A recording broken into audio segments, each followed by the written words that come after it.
What if Congress did something, anything, to protect our kids from gun violence? Frustrated by a lack of cooperation from Congress, President Obama is once again prepared to go it alone, using executive action to push ahead with new gun control measures. The president using his first weekly address of the year to preview an agenda item that his team has been working on for some time. A few months ago, I directed my team at the White House to look into any new actions I can take to help reduce gun violence. And on Monday, I'll meet with our Attorney General, Loretta Lynch, to discuss our options. So the notion that gun violence is somehow different, that our freedom and our Constitution prohibits any modest regulation of how we use a deadly weapon,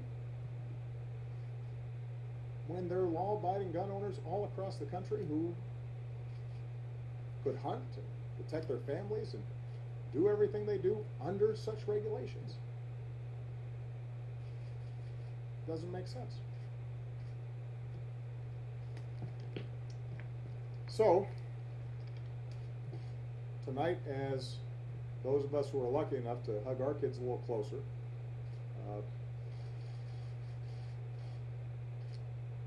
are thinking about the families who aren't so fortunate, I'd ask the American people to think about how they can get our government to change these laws and to save lives and to let young people grow up. And that will require a change of politics on this issue. It will require that the American people, individually, whether you are a Democrat or a Republican or an independent, when you decide to vote for somebody, are making a determination as to whether this cause of continuing death for innocent people should be a relevant factor in your decision. If you think this is a problem, then you should expect your elected officials to reflect your views. And I would particularly ask America's gun owners who are using those guns properly, safely, to hunt, for sport, for protecting their families, to think about whether your views are properly being represented by the organization that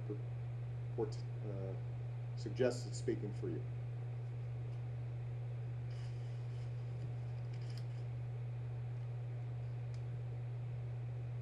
And each time this happens, I'm going to bring this up.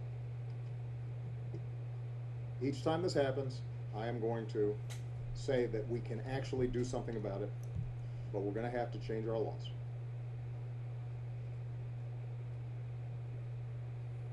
And this is not something I can do by myself.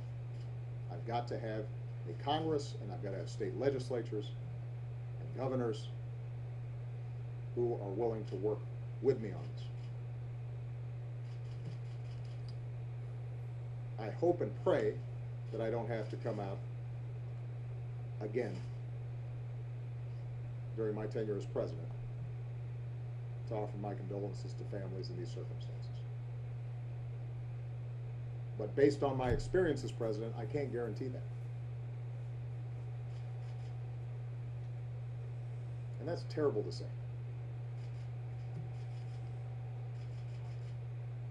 And it can change. May God bless the memories of those who were killed today. May He bring comfort to their families and courage to the injured as they fight their way back.